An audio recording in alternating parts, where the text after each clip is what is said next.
you've got your flour in the bowl. We're going to add our margarine. It's hard margarine, it's not that spreadable stuff. It's the actual hard stuff that comes in silver foils. And then what we're going to do is we're going to use a rubbing in method, which basically means you use your fingertips, not the palm of your hands, because your palm of your hands are too warm. You're literally coating it in flour, and then you're beginning to rub it in and break up the fats into the flour. And you do this for quite a while.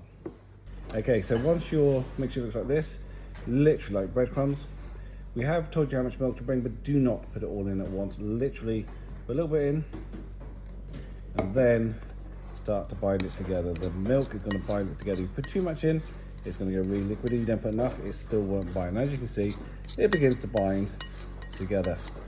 But when you think, oh, I'll put more in, just give it a bit more of a stir, because you never know, it might come together. Add a bit more.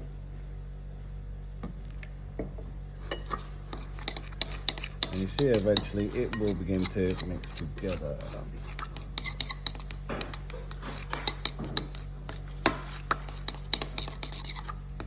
Okay, so next time when you've got your pastry like this, you're going to start to roll it out.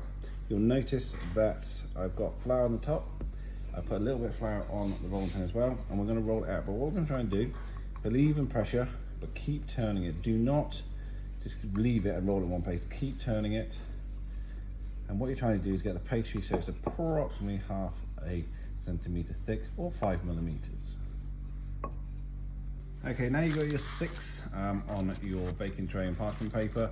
We then start by applying the tomato base and the cheese on top. But first of all, I just want to mention, this is really good to use, but please don't use it on your pizzas. It's got high sugar content and it will burn in the ovens. It will go crispy, caramelize and burn.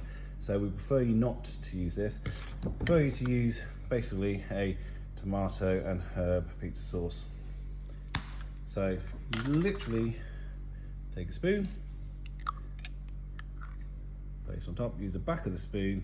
You want to try and be about half a centimetre away from the edge, 5 millimetres away from the edge. What you don't want to do is go too far near the edge, because it will come off and it will burn.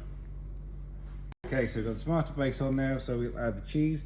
The way I do it is put a little bit in the middle, spread it around, but what I don't do is fill it out first. I go around, because I'm making the simple tomato and cheese pizza, but what I'm trying to do is make sure I have enough on each pizza before I then go back and infill with extra cheese. I just want to make sure I have enough cheese. Now I've done that, I know I've got some spare cheese, so what I'll do is go back over the other ones. What again I'm trying to do is keep it away from the edge, otherwise it will burn, and it will, as the heat gets to it, it will start to spread.